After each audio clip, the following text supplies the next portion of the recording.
আসে। আজকে খাবারে লবণ মিশিয়ে টমিকে শায়েস্তা করব। ওয়াক্তু, লবণে খাবার বিষটা হয়ে গেছে। এই খাবারে লবণ কে মিশিয়েছে সত্যি করে বল। বাবা, আমি দেখেছি টমি খাবারে লবণ মিশিয়েছে। না বাবা। আবার মিথ্যা কথা বলছিস? বাবা আমাকে ভুল বুঝে এভাবে মারলো।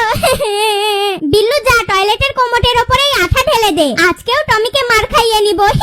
হাগু চেপেছে, তাড়াতাড়ি টয়লেটে যাই। টমি ঘুমায় গেছে, আঠাটা এখানেই রেখে যাই। ওরে বাবারে, কোমোটের সাথে আমার পাছা আটকে গেছে। জোরে আমাকে ধরে টান দাও। আজকে টমিকে উচিত শিক্ষা দিব। বাবা দেখো, টমির হাতে আঠার কৌটা। বেয়াদবির একটা সীমা থাকা উচিত। যা, তুই আমার বাড়ি থেকে বের হয়ে যা। সৎমা আর ভাই আমাকে বাড়ি থেকে বের করে দেওয়ার জন্য ইচ্ছা করে এগুলো করেছে।